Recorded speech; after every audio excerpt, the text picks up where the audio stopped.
Welcome to an Xbox podcast. I am your host, the Red Knight. And if you haven't been around these parts, this is the all new Xbox podcast, man. I don't know if the name doesn't give it away, but NX is Nintendo Xbox. This is the podcast that covers both of those platforms thoroughly. So if you're new around here, make sure to hit that like button, subscribe, consider subscribing. And yeah, we about to get into this, man. This week I'm going to talk about Prince of Persia, since it's coming out next week, and I want to check out those new trailers right here. I want to talk about, obviously, you already know, you see the gameplay, the rumors out there. I'm definitely going to talk about that, but I'm also going to talk about during the main topics, not during headlines, during the main topics. This is later on in the podcast. I'm going to be discussing should Xbox do their own E3 like show. And is it time for Xbox to make their own Smash Brothers game? So stay tuned for those. And yeah, let's kick this thing off now, speaking on the rumors. So here's the thing. If you listen to this podcast, if you're a patron, or if you listen to the episodes that I have uploaded on this channel, you already know. Over the last year, I've basically expressed how Xbox is winning. You know what I'm saying? Like, they are the winners. And they've been the winners since they decided to purchase Activision Blizzard. And when that purchase went through officially, when was it, in November, right? Late October, something like that.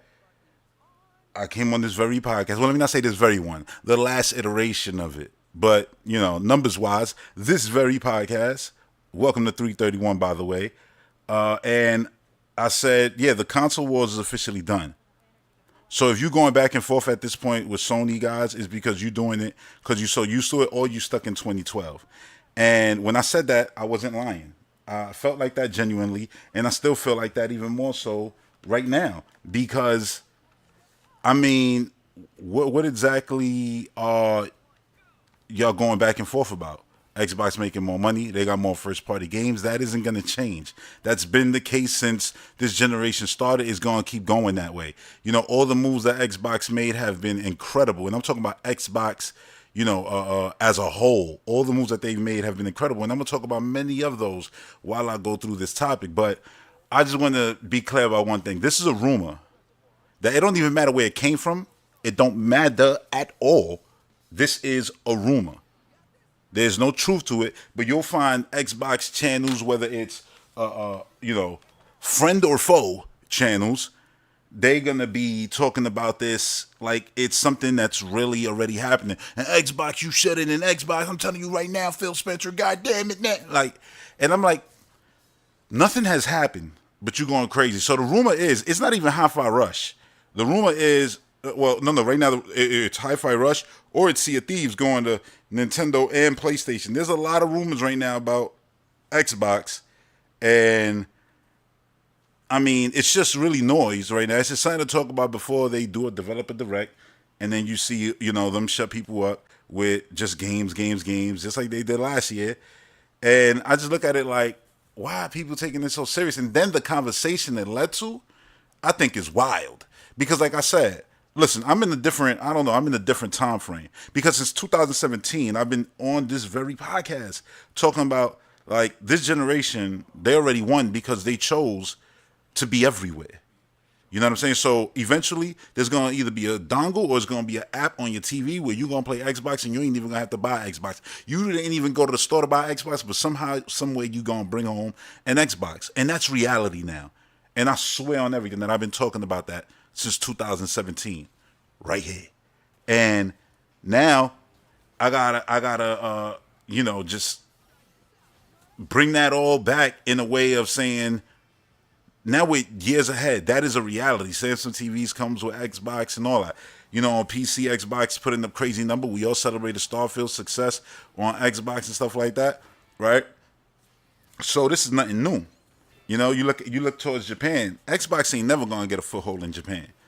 Yet they're one of the best third-party publishers, basically, on the best console over there, which is the Switch, thanks to Minecraft. And this is something that started the relationship during the Wii U. You know, and they've built on that. Remember, they had the whole Nintendo Minecraft stuff and everything. So they've been doing this already. for a long time. You know, smart delivery is what I love about the Xbox ecosystem. I love the fact that when I buy a game for Xbox that's first party, I get that game. And this is something that I'm looking forward to with Call of Duty. I talked about it in the last podcast. But I get that game and I could play it on PC. I could play it on Xbox. And if it's a first party game, it's in Game Pass. So I could play it anywhere. I could play it on the cloud. I could play it on the Samsung TV. I could play it on the phone. It doesn't matter. Wherever Game Pass lives, I could play the game.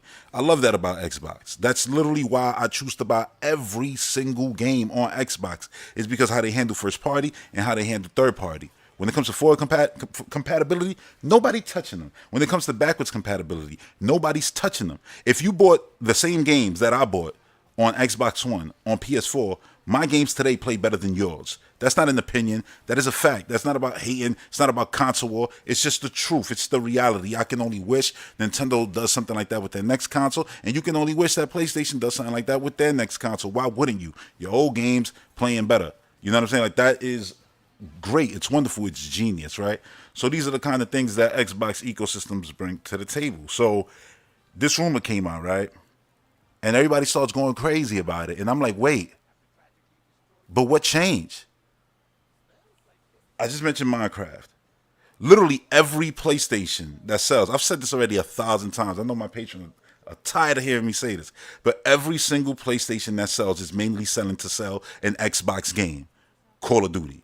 And that's not once a generation. That's every year. No matter what first party game they make, Xbox is going to eat their lunch every single time, every single year, because it's Call of Duty and they own that shit now. They won. Candy Crush, they won. World of Warcraft, they won. How many times can you actually hear them talk about, you know, being everywhere and wherever Game Pass is, you know what I'm saying? That, like, that's where our games are going to be and right? But you've had Ori and stuff like that put on the Switch, and it's because the Switch is a market. It's funny how so many people like talk, the Switch is a different market. The Switch is a different market. But then when they start supporting that different market, nah, it's a problem. It's a different market, like PC is, like mobile phones is. They know it's a console, it's competing. Wait, is it competing or is it not? Y'all got to make up your mind, because one day y'all saying it is and one day y'all saying it's not. So I'm saying they've been talking about this forever, and not only talking about it, they've been doing it already for years. So I'm like, why y'all going crazy? Like, you already seen this movie over and over. Minecraft Legends just came out, right? Last year. That was on everything. Oh, but that's Minecraft. And like, yeah, they are free to pick and choose whatever they want with their games. It's not you to decide.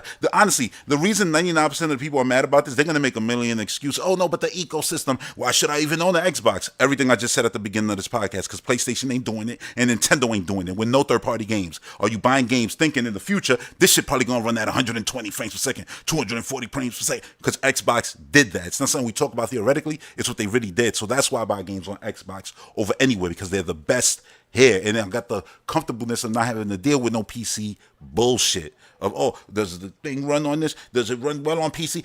Y'all see it. I love how PC people always try to be like, oh, no, PC isn't that difficult, while sitting there complaining about every Sony game being an issue to run on their PC, or all big AAA games having issues when they launch. But no, PC isn't, you know, really that crazy. Like, come on, man. When it comes to consoles, Xbox gives you the PC stuff at no extra charge, right? When you buy their stuff, like I said. And then Xbox, the actual console, works like a PC, where in the PC field, you gotta, you know, you want people to like mod or whatever the case may be, hack things in order to make things run at higher resolutions or whatever the case may be. Xbox literally did that as a console manufacturer. You can never say anyone else did that other than them. Like, put some respect on their name. So when you like, oh yeah, why should I own the console? Because buying games there is still better than anywhere else. That's why. Why should I own the console? Like, look how crazy I get. Like, why should I own the console? Like, Ori right now, you could go on Game Pass, play Ori. 1, 2. You could go on Game Pass right now and play Hi-Fi Rush. If Hi-Fi Rush was the game coming out, if Sea of Thieves was the game coming out, as the rumors are saying, what does it matter? You can still play those games. They're in Game Pass. To you, they're going to be damn near free. While the people on Nintendo are going to have to spend a ton of money. The people on PlayStation are going to have to spend a ton of money in order to get this game on their console. And then people say, oh yeah, but what does that do for Xbox except send the message that you don't need their console? They've been sending that message themselves. Comfortably. They've been telling you this shit for years already. Yo, get a PC, get an Xbox. I mean, you playing the ecosystem. Oh, stop acting like Xbox don't want to sell consoles. Of course they do. That's why they put it out. But their whole business doesn't depend on it like Nintendo's does or like PlayStation does. They living in the future, and it's like a lot of people just don't want to accept this fact that they are already ahead of the curve. They are in the inevitable that I keep, listen, for years I've been talking about the inevitable for Nintendo, and it's what they're not going to want to do. They're going to go kicking and screaming, but they're going to do it. You could play Mario Kart right now on phones, right? That's not a Nintendo platform. They're going to make a platform for their games outside of Nintendo's hardware in the future. Why? Because when everybody else is doing it and they got 300 million active users and Nintendo's still sitting there with 108 million, because of their console thing, it's going to always get smaller and then get bigger and then get smaller and then get bigger because they go by the hardware. When kids is like, yo, listen, man, I pick up games, I buy games, I down. What are you talking about going to buy hardware? They're not even going to remember that. Like Nintendo eShop, oh, you mean the store on my phone and on PC? And they want to know there was an actual shop on the box. They would call like, Nintendo's. And there was a Super one and there was a GameCube. And they're going to be like, yo, what the hell are you talking about? And people don't want to accept that fact. While Best Buy is literally getting rid of all physical media. This is not something that I want. All my Nintendo games are physical. And I intend to do the same thing next generation, if possible. But we living in reality where your music, you ain't buying physical CDs. You maybe buy records. You know what I'm saying? Maybe because you want to, oh yeah, I want to have a record player, list of records. Yeah, but other than that, ain't nobody doing that shit. And the same thing with movies. Like, oh yeah, physical media. Yo, I love physical media, for real, for real. But the reality is, when people could go right now and be like, all right, I could wait for all the James Cameron 4K movies and get them in March, physical, for $25 a pop, or I could right now go on Voodoo and buy them shits for $9 because they right now all $9.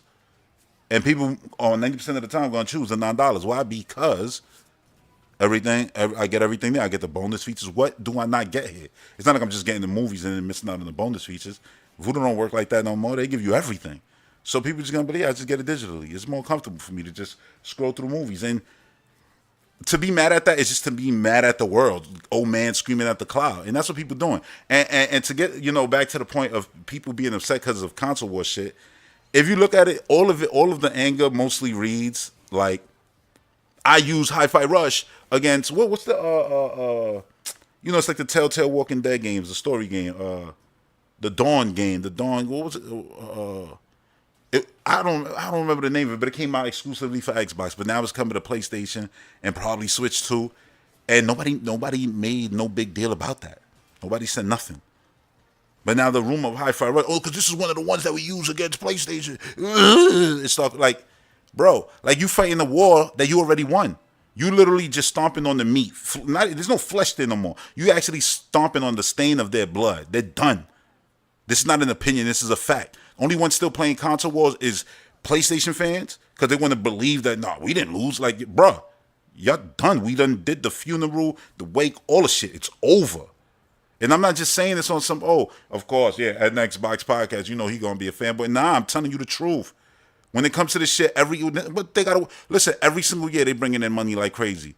You know what I'm saying? Like, does Nintendo got a Warcraft? Does Nintendo got a Fortnite? Does Nintendo got a Minecraft? And I know I'm just saying, like, I know Fortnite is not Xboxes.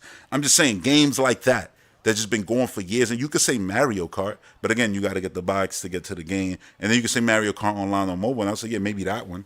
You know what I'm saying? That's the closest to what I'm talking about. But having something like Forza, right, that's active all the time until the next game comes out. And they got two of those. Motorsports and Horizon, those are two different things completely. Like me personally, I don't play motorsports, but I play Horizon all the time. But they got those games, right? Those two racing games. They got Halo with their battle passes and all of their stuff. Then you got Grounded was doing this thing, went free to play. Sea of Thieves doing this thing. And if that is the game that ends up going everywhere, then they probably going to make it free to play and just put it everywhere because it just makes sense. Like I saw people clowning PlayStation because they're like, they're making a MMO game that's not even coming to PlayStation 5. I'm like, first of all, it's a rumor. Maybe it's not coming to PlayStation 5 because it's coming out on PlayStation 6. If they just started making this shit, it ain't seeing this generation. Anything being made this year is not seeing this gen. And I know it's hard for y'all to believe that, but that's how games work now. Nothing being made in where they just put pen to paper right now and said we're going to start making this shit. You're not seeing it this gen. You ain't seeing Blade on Series X. Maybe the cloud version.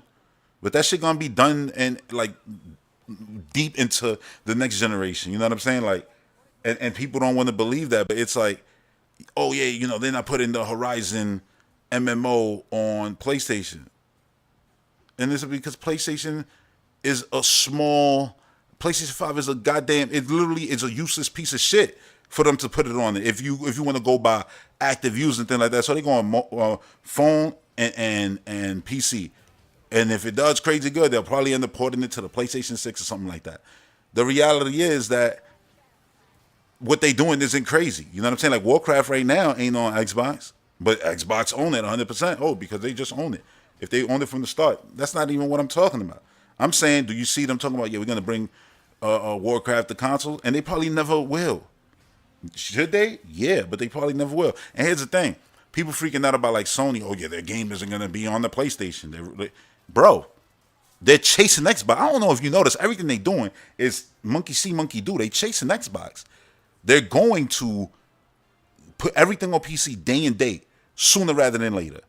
So I wouldn't be surprised this year you get one game where it's like, yeah, day and date, PlayStation 5 and a series. They announced Marathon. Oh, you can say, oh yeah, but Bungie put it where they ain't going to be. It don't matter. That's their goddamn game. That's a PlayStation game. That's your start. It's probably going to say PlayStation. It's a PlayStation game, and it's going to be on Xbox. Day one. PC. Day one. Y'all keep wanting to put up these walls, but these walls were only made to benefit PlayStation, Nintendo, and when Xbox was doing it, Xbox. And now Xbox said, yeah, what's the point? We going to go this way, that? Oh, because they lost in the console space. You're saying what they saying. It's not a. If they saying, we never going out Nintendo, we never going out Sony, so we going to do our own thing and be innovative in our own way. And people still don't want to actually apply those rules to their console war rhetoric. And so they're fighting a stupid ass console war. The Xbox is like, we ain't even on that console war bullshit no more. What do we have to hate on PlayStation for? We want y'all to sell. Every PlayStation that sell is selling our shit. Mainly and primarily. People playing Minecraft and people playing Call of Duty. And people still thinking it's a console war. So who's really bugging right now? Who's really tripping? Like, I'm not crazy, right? Looking at everybody like, what y'all going crazy about? Oh, but Hi-Fi Rush on Nintendo. Like, look at this game, right?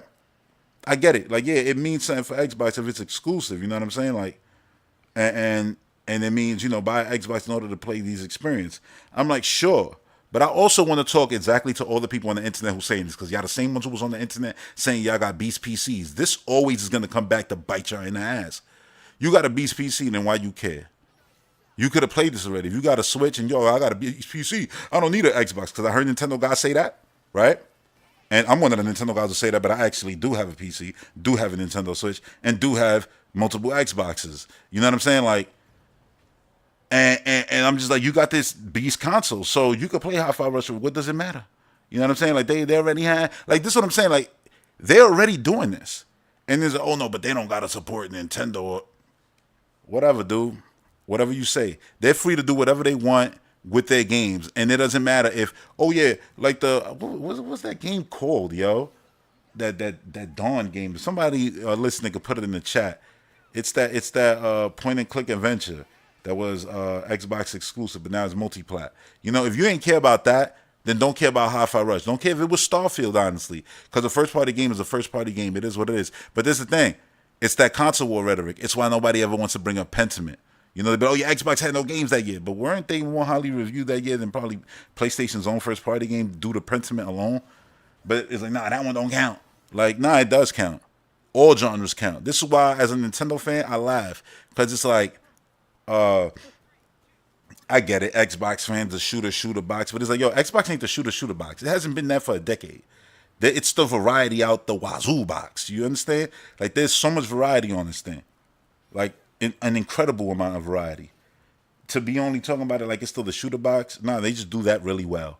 They just do multiplayer really well. Don't call it a shooter box. Call it multiplayer, because they actually make games with single player, multiplayer modes. You know what I'm saying? Like, which is a struggle, and we clearly know it's a struggle.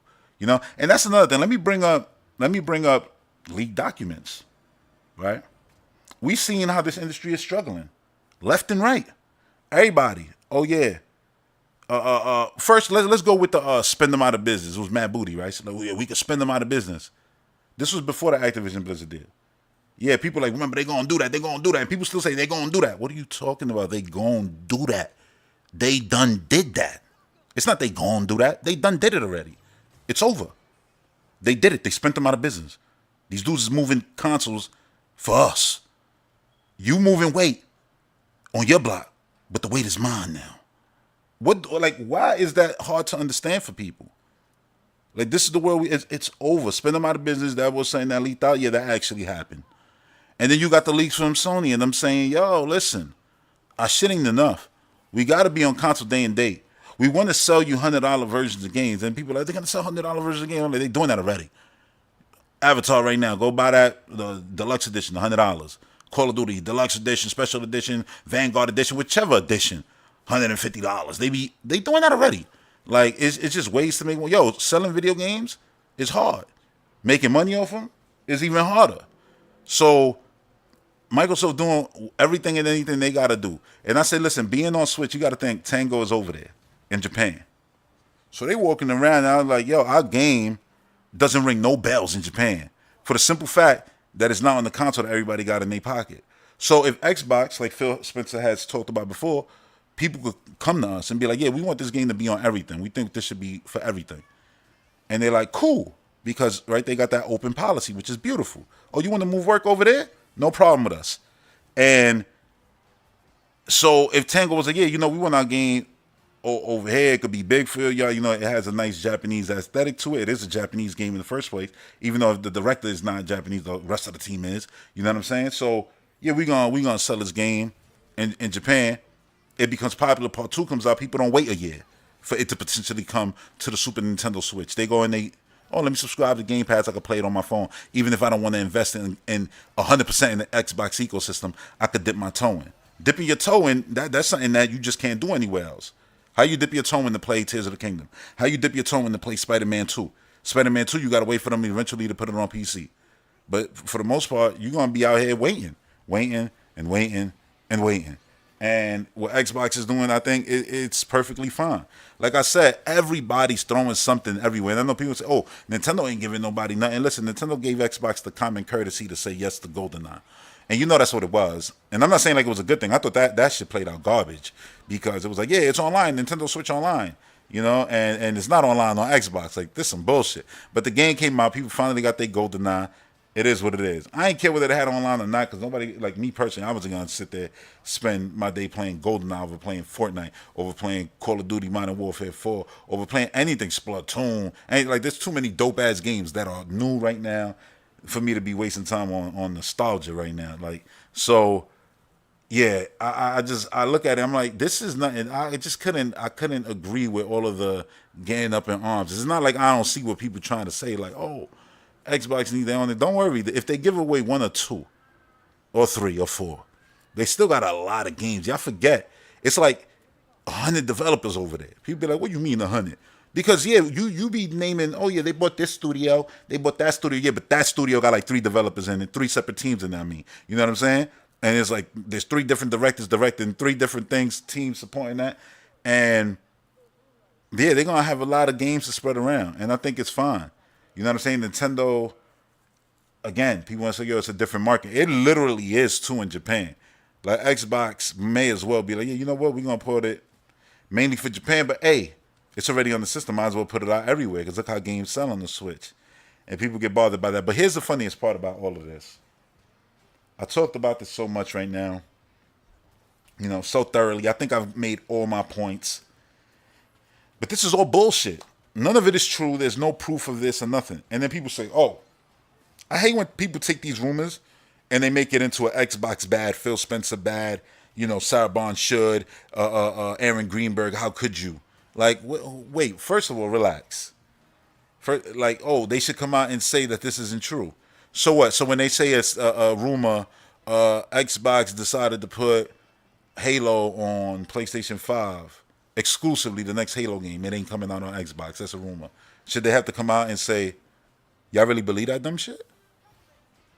Oh, yeah, we just heard a rumor Xbox is about to stop selling, Xbox Series X and only sell, Series S. Should they come out and say something about that? Because Listen, they make rumors all the time about Xbox. What do people not get, bro? Like, look, and this is what irks me the most, because I'm not talking to PlayStation fans. I'm talking to my people. I'm talking to Xbox fans. You know what I'm saying? And I'm not, and I don't got to talk to Nintendo fans here, because they just sitting there like, hey, we get the game good. If we don't, it is what it is. A lot of Nintendo fans been on that Wii 60 time. We been Xbox Nintendo guys, so they probably already been played Hi-Fi Rush. You know, if you like Sega and you're like, oh, this reminds you of Sega, and you probably already had an Xbox. So you know, Xbox is basically the Sega of nowadays. They damn sure took that slot. Like I just, man, I don't even remember where I was gonna go with this. I was reading the chat. Shout out to Jack Gates in the chat. He said all these rumors going around about old Xbox games, and I'm wondering why people are making a big deal about this when Xbox said they will be doing this. This is what I'm saying. This is what I said. It's like they keep relaying information, and people keep not wanting to believe them, keep not wanting to accept what it is. You know what I'm saying? And again, it's the console war thing. Oh yeah, that's what I wanted to say to my Xbox people. The reason why I'm going at them specifically, it's because y'all won. We won. It's over. Right now, if you pretending like, nah, there's still a war to be fought. Because if PlayStation come out with what? What? What? Like, this is my point. Like, Foam Stars? Foam Stars should be on Xbox. If they wanted that game to actually have a chance. Let's keep it a buck. Let's be genuinely honest right now. Foam Stars, right? We all believe that shit gonna fly, right? And I don't mean to laugh at it. It's like everybody's saying that. Wouldn't, like, if you was a developer of that game, wouldn't you wish you could just be like, yo, Sony, could we just delay the game a bit so we can make a version for the Switch, for the Xbox, and have it on PC and come out day one, and make it like a free to play thing, and then, you know, during the development of those games we can make little battle passy like things. That'll make them more money than what they're doing right now. And that's just the reality. And not saying that game is going to hit, but it will have more opportunity to hit if it was being played by the 130 million Switch owners and the, 50 million PlayStation owners and the, what's the active numbers right now? Xbox is so goddamn high, it's so crazy. But still, if you want to go off Xboxes out there, the 30 million or whatever that number they up to, I don't even know. I don't even care. The point is, they got players everywhere. So it would just be beneficial. But that game is going to be sent out to die because of console war bullshit, because of allegiance to platform, because of Waldorf Gardens. Like, game is still celebrating Waldorf Gardens, and again, it's because y'all want to console war.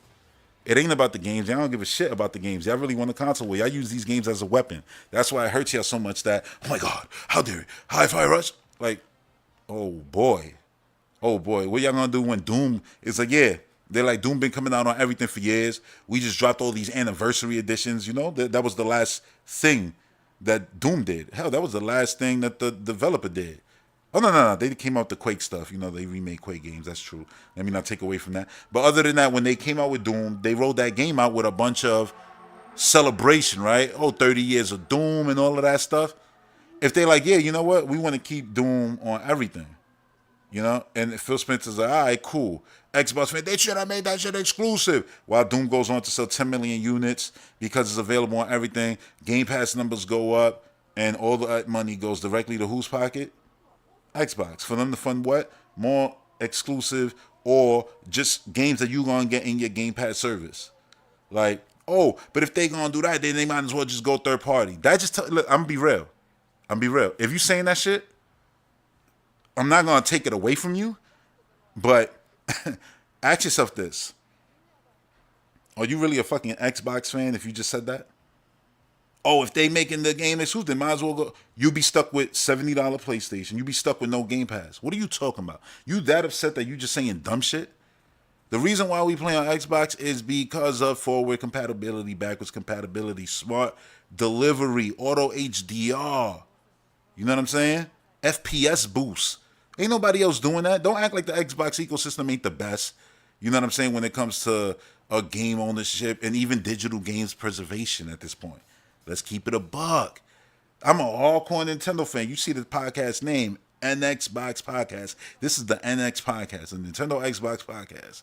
And I'll sit here and tell you it's absolutely crazy that nobody gives Nintendo any shit for not selling their legacy no more. They let you rent it, but they don't actually let you own it. Come on. If they go with that right now, what makes you think they ain't gonna inevitably be good with that with the current games? In the future, say, oh no, we put them into our service. You want to play it, just subscribe. We ain't never taking it away from you. What are you talking about? Games preservation. $5, you can play anything. Oh yeah, but I want to own it. It's right here. Just subscribe. And it's like, are they wrong technically? Nah.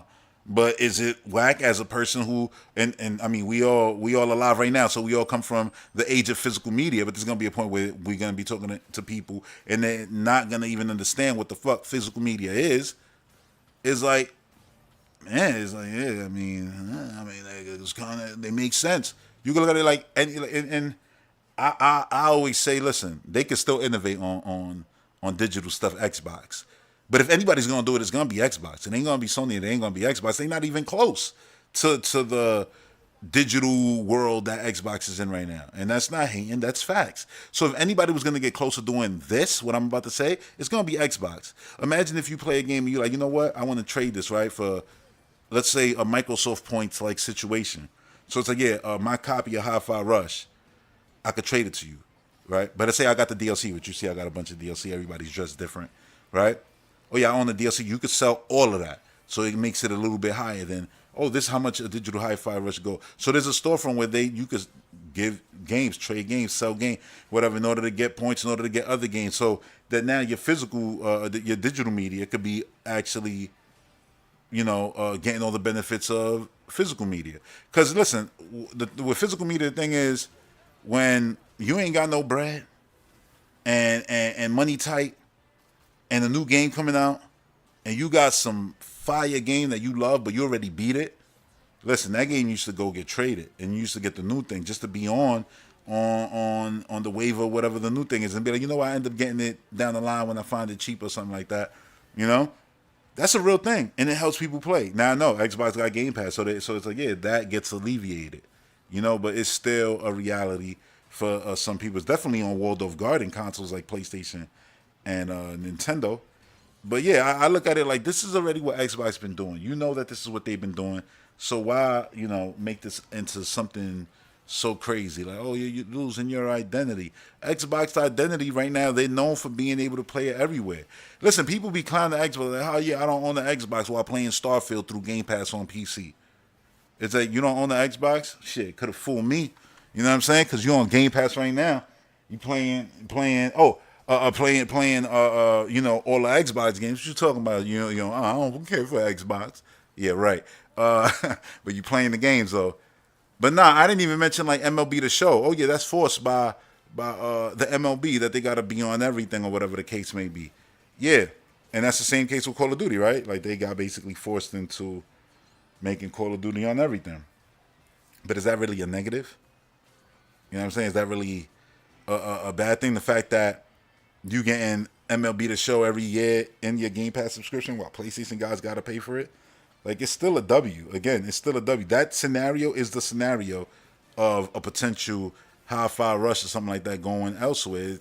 They still got to pay top dollar for it versus you, the person in the Xbox ecosystem, be it through phone, PC, or Xbox official branded hardware, because there's also Xbox non-official branded hardware like ROG Ally, which they, promote stuff on, and they update their PC storefront for those small screens. Like, they taking everybody into consideration. And I've heard people say, oh yeah, I don't want Xbox to be on that kumbaya time. Why not? After the war, everybody's supposed to come together and celebrate. I'm not saying dark times won't come again in the future, but we've won. So why not celebrate? Why not? Oh, but then I can't use this for console wars. And that's the thing. That's the thing right there. It's all about your console wars. It's crazy. It shouldn't be all about the console wars. I'm going to just say that. At all. Yeah. I'm feeling like it's about time I move to the next headline. So yeah, you know what? I'm gonna do that. Let's move on. So I've said my piece on that. I hope you enjoyed that. If you did enjoy that, that's the kind of talk you're gonna get on this podcast. If it's the first time you're listening to this, whether it's a replay, whether it's right now live. If you enjoyed that, hit that subscribe button. Now, yeah, let's actually switch over to my Xbox because I want to watch this. So Prince of Persia comes out next Monday, and there's a demo on the 11th. And I've been anticipating this game since they first showed it. I laugh because now so many people are into it, right? And when they first showed it, during all the summer shows, people were mad, like, "What the fuck is this?" And it's like, dude, it's Prince of Persia, 2D. This is what it was, and this is after Metroid Dread, which was, my runner-up game of the year, only behind It Takes Two that year. Like, I was so happy. But yeah, looking at this, hold on, I want to pause real quick on this screen. What they doing here, I always remember this, right? Because look, I love Metroid, but Metroid, I was real sad when I saw it reviewed as the worst accessible game. And I love the fact that that game uses all the buttons on the controller. It has all these deep mechanics, and it feels incredible to play for me, But there's a lot of gamers who just can't wrap their heads around that. This game gives you so many options. Like, you see, like, disable screen shake, aim assist, strength, melee, target assist, platforming assist, auto unfree. Like, there's a lot. And then there's later on you're gonna see, like, you can actually with a slider put up the enemy difficulty. So you could put normal, easy, hard, or you could do custom and then actually, like, put the difficulty super high, lower. So maybe you could have, like, the hits are enemy hits are weaker, but, like, I guess, level based things like these spikes right here you see on the wall, those things will take massive damage. You could really change up the game. So that could actually change up the dialogue about this game when it comes to speed running it. You know what I'm saying? Where you'll be running this game. Should I put the volume on to this? No, I'm gonna leave the volume off actually. But yeah, I thought that was incredible that they did all this. And, Nintendo was always the one who was always trying to have accessibility features, especially during, like, the Wii days. It's cool to see that Ubisoft took this and was like, yeah, what was a lot of the criticisms that Metroid Dread got? Because at the end of the day, that is the type of game they make, and they say Metroid Dread, not Metroid Dread, Metroidvania, and it's 1,000 times. They know what they making. And they took that and they said, yeah, let's just nip all of that in the bud right now. So they just basically, you see, they got high contrast, HUD scale, the words are big, even on 4K TVs. They're not going to be mad small and hard to read. Like, all of that stuff, I love that they're doing all this. I already purchased this game. It's already, you can see it. Where's my games real quick? What happened? Yeah, you see it right there. It's right there. It's already installed and all. I'm ready to play.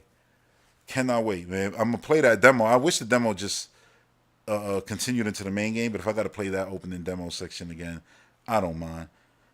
If the game is great, I ain't gonna mind at all.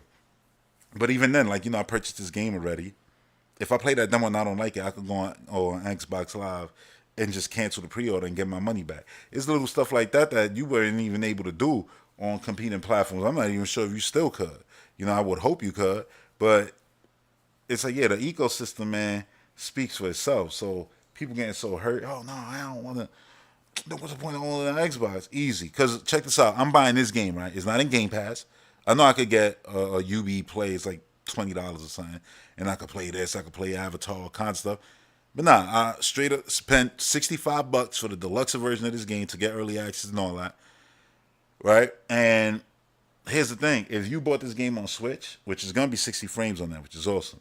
If you bought this game on PlayStation, which is going to be 120 frames per second on that, just like on Series S and X. I don't know if S, but I know X for sure. But the point is, right? If you bought it for those, next generation comes, and I decide, you know what, I want to play the last Prince of Persia before the sequel comes out, because hopefully this game is so good, they making a sequel, right? I hope. When you go back to play your shit, you're playing this very game. When I go back to play it, I'm probably going to be playing it with whatever the new HDR thing. If right now you got HDR 10, right? Imagine we at HDR 20, and this game supports that. And then the frame rate, oh yeah, it was 120, but now it's 240. Only the Xbox version, because that's what Xbox do. See, that's the ecosystem. That's why you want to be in the ecosystem. Like, bruh, we won, and every facet of the word won, man. We absolutely won 1,000,000,000%. I don't even know why we gotta be debating this, man. People just want to still do console war. Who you console warring with? Who you console warring with? It's over. But I know it's gonna take a minute for people to understand that. Like, oh, so there's not a console war? I mean, if you want there to be, you could pretend there is, but in reality, not. It's not a war. Microsoft was like, we won already. What are we doing now? Like, that's why they put out a tweet today talking. They listed a bunch of stuff, and then in the cons, I think at the very bottom, they posted, a console war. Like, that's a con. It's like, yeah, they ain't on that time no more. For what? For what? So, yeah. I feel like I should move on to the main topics because I basically talked about everything I talked about on Prince of Persia. I am going to also let the new trailer play. I'll probably put on the volume for that after this, but I love what they did with the whole accessibility feature. Matter of fact, let me jump to that trailer right now. Throw the volume on for that. Bro, this game looks so fire. You know what it captures too? Real talk. It captures the essence and the style to me of PS2 God of War. You know what I'm saying? God of War 1 and 2, which are the ones I like. Everything else, I'm not a fan of really. But, well, I can't say the new ones. I ain't played the new ones. The last one, Data Wars, I ain't played those. But out of all the other ones, up to Ascension, yeah, 1 and 2 were the only ones I really liked. But this game, like, has that essence to it, and I like that. I like that a lot. It's mad cool the way they went about, bringing Prince of Persia back with a new art style, a whole cast of new characters. It's just crazy. Like, look at this. This is sick. Characters coming from the background because the game was originally going to be 3D, and then they switched it to 2D. And I'm gonna be honest, if you ask me, which way would you rather have it? Just like this. I swear, this is the way I would prefer it over 3D. It's like, wow. I'm not knocking 3D. I'm not saying it could have been dope in 3D, just like the God of War games on PS2. But I'm just saying, I really love me some Metroidvania. So the fact that they went back to the roots, Prince of Persia is a 2D thing. It's not to say that they can't make a 3D one too, and still keep this crazy ass art style. Because I like this art style. I prefer this than something that looks like super realistic. Because even this in 3D, even though I know it is technically still 3D, just in the 2D. Camera angle. But yeah, like this as a run around in 3D, like yeah, man, it would be incredible. That's what people might say. Oh, that it's like the what's the game that they did Ubisoft that was like Immortals Phoenix Rising, it was kind of like that thing. I'm like, yeah, I guess. I like. Listen, this art style is beautiful, top to bottom.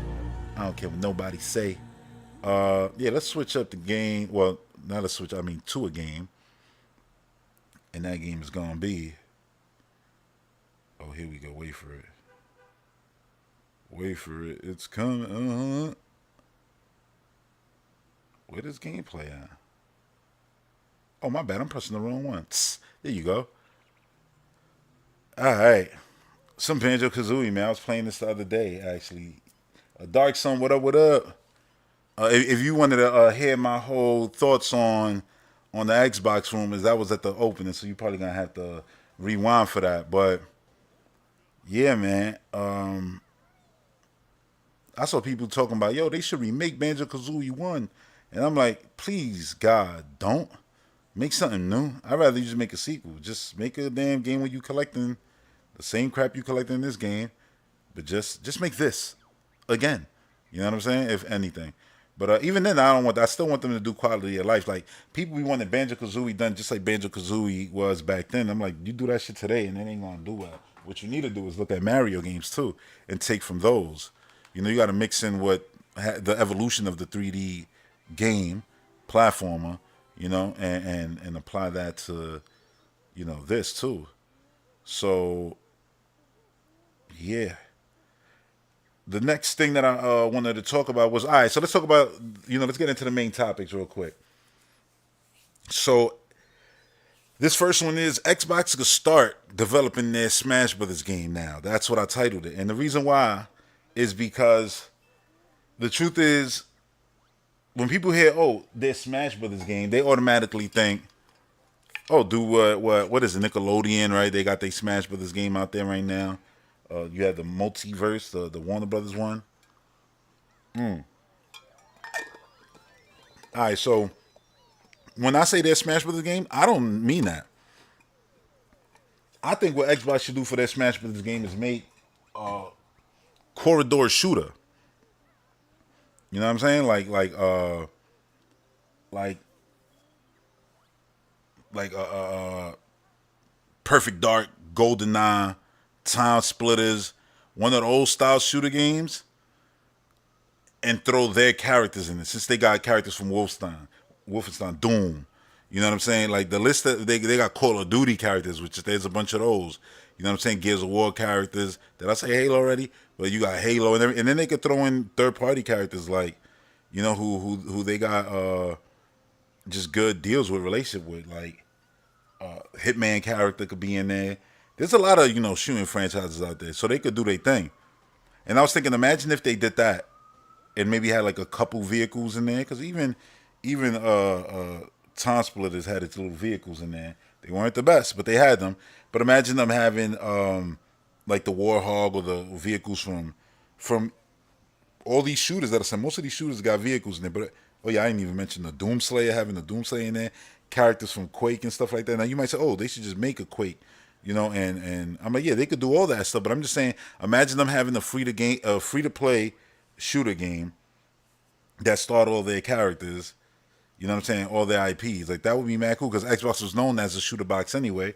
So I was like, that would be awesome. But then I know it's like the easiest thing for them to do is just put their IP into Call of Duty. Like, bring in, a Spartan, Doomslayer, main character from Wolfenstein. I'm like, yeah, you're right. You know what I'm saying? And in that way, that's why I wanted to segue into their Smash could be that across all their games. It's just like, you got the Warhog in Forza.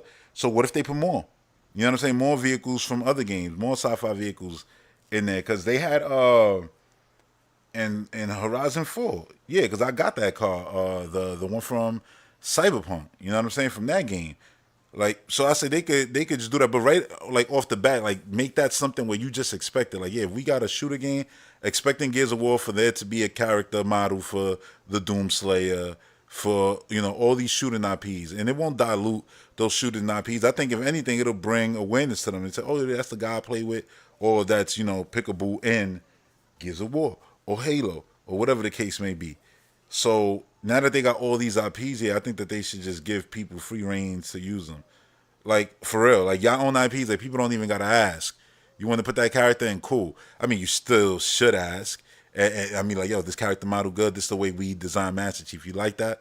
If the team like, nah, because obviously all IPs got their overlords. I think the overlords should obviously still see their character put in your game. But yeah, Microsoft could definitely start doing that now. They got enough IPs that they can, if they want to make an actual Smash Brothers like game, they could do that. If they want to make a shooting game that's just Microsoft IP, they could do that. They got a lot of, but I think the smartest thing would be Wolves Den. What's up? What's up? I think the smartest thing for them would be to the easiest thing would be to just continue to put their characters across all of their games. And if they got an IP with a famous vehicle in it, you put that vehicle in Forza. You know what I'm saying? So yeah, that was my thoughts on that. Now let's get to the main topic of this episode. Well, I guess the main topic was the rumor. That headline took up a lot of time, but this topic and is one that I know you might think like, yo, they already do this, and I mean, kind of, right? Because just look at last year, like, Sony shows were mediocre. Nintendo had their directs, they were regular. Nothing ever really felt like a E3 for them, even though they had big directs that were good. Xbox should create their own E3 like event. That's this topic. And here's what I mean by that. A 5-day event where they rent out, because I know they got the Microsoft Theater, but I don't think that's a place that can hold a ton of people like the Electronic Entertainment Expo could. You know what I'm saying? So I want a giant expo with a show floor for what's shown at the showcases. You feel me? So let me break that down. 5-day event, 4 showcases, and they're spread across 4 out of the 5 days, with the 5th day being exclusively just for show floor stuff. nothing, being announced anymore. Everything was announced in the last 4 days. So here's how this will play out. On Monday, you would have the Xbox Bethesda game showcase, right? And that reveals first party games, third party games. What's the difference? What is the difference? Nah. So look, first party games, third party games, like you usually would get from their E3 like showcase, right? But then Tuesday, you'll do QuakeCon. And that's where, if Doom Year Zero footage was shown off yesterday during the Xbox Bethesda game showcase, the next day, which will be today now, Tuesday, Doom Year Zero, you'll have actual playable Doom Year Zero on the show floor will be playable starting on Tuesday, right? And you'll have an actual playable demo during this showcase. You could announce, a new Quake, a new Wolfenstein, show of Indiana Jones, and some of those are further along. You can also add those to the show floor to be playable. So if you're at this event all 5 days of the week, you saw stuff get revealed on Monday, then you went to the show floor and you was like, oh yeah, let me play this and let me play that and let me play this, right? Let's just say, I'm gonna just name some games. I'm gonna play Avowed, I'm gonna play a Hellblade, and I'm gonna play the demo of 2025's Perfect Dark. So you play those games on Monday. That's on the show floor along with a bunch of other third-party games. Then Tuesday comes. Now on the show, you just watch the show, and then like, yo, I can't wait to get to the show floor because now I got Doom waiting for me to play, a new Quake that you could play like a little LAN party thing, which is what QuakeCon is known for, and stuff like that. Wolfenstein there, and even a demo of Indiana Jones or something like that. Awesome, right? So then Wednesday comes the next day. This is the Call of Duty event. Every year you have Call of Duty to reveal it. Reveal it here. You know what I'm saying? You put everything here. All these events that I'm naming are usually separate.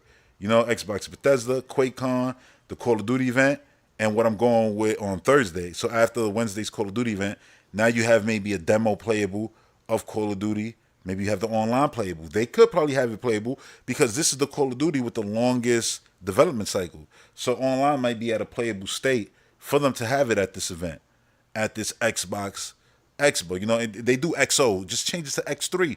And it's like, yeah, it's Xbox Bethesda Activision, the X3 Expo, something like that. So, like I said, Wednesday will be Call of Duty. That gets added to the show floor. You could talk about Call of Duty Mobile and stuff like that. At this little showcase, talk about maybe, we're developing a Call of Duty movie or something like that. It's coming. Inevitably, it's coming. And it'll probably be great, too, like, Saving Private Ryan or something. Well, you do that on Wednesday, so now you got Call of Duty also playable on the show floor. So now stampedes for that. Oh, it's Call of Duty. But it's going to be playable on Thursday and Friday. You ain't got to worry. And then Thursday, you do the BlizzCon, showcase, where it's like, new updates for Diablo. Here's what's new for Overwatch, and World of Warcraft, the new expansion, playable on the show floor, right? And then Friday comes, Xbox just does like a Inside Xbox show floor all day, stream, like a 5-hour stream. Just have the people from Inside Xbox live walking through that damn place. Different people that they could cut to. All right, let me cut to Steve. Let me cut to goddamn Jack over there. You know what I'm saying? Oh, there's, Adrian over there playing, whatever the case may be. You just cut into them on the show floor, talking to people. Oh, what was your favorite game? Stuff like that. Almost like what G4 used to do. You know what I'm saying? So that's what Friday would be like. So every day there'll be news for us at home. There'll be news for the people at the actual expo, and then Friday it will be the day where you could just sit back and listen. They should do probably a little Inside Xbox after all these events, so we could just be home watching and stuff like that. But the Friday one will be cool because it'll just make you feel like you actually there, enjoying all the festivities and stuff like that. And Xbox has always been good when they have these events. They throw up a bunch of demos, indie games most of the time, but still awesome. Indie games are real games.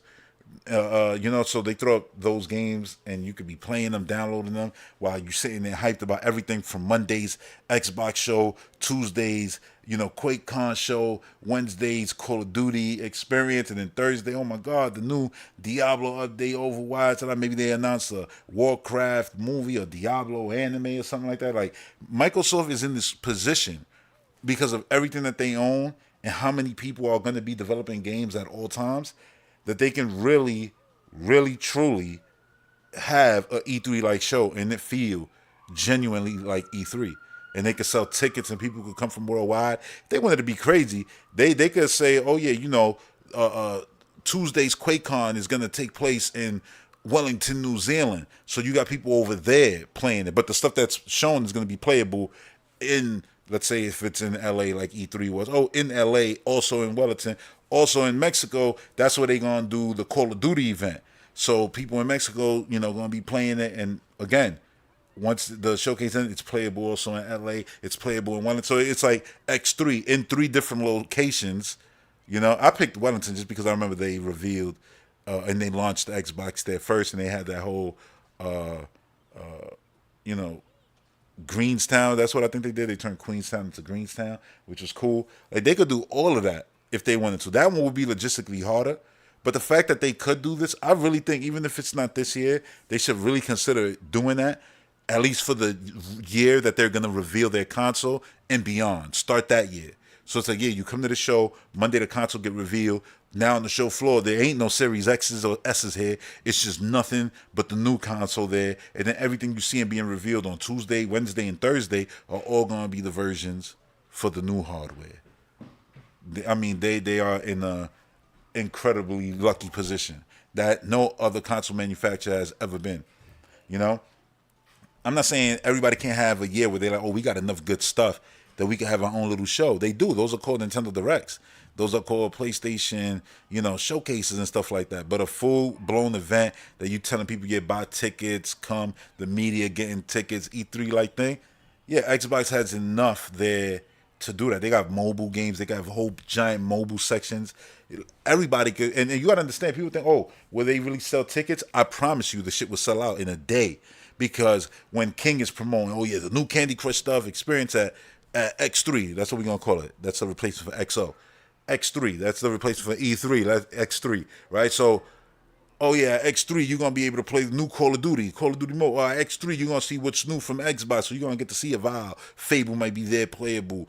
Hellblade's there, Towerborn's there. Gears of War, even if it's just a trailer that's playing on the show floor, but they showed it at the show. Like, yeah, you're gonna bring people into those fan base, so the hardcore Xbox fan. Now you got the King fans who like Candy Crush, and you get the Call of Duty fans, who that's a whole other thing in itself. Then you get the Blizzard fans, the Diablo, Overwatch, World of Warcraft.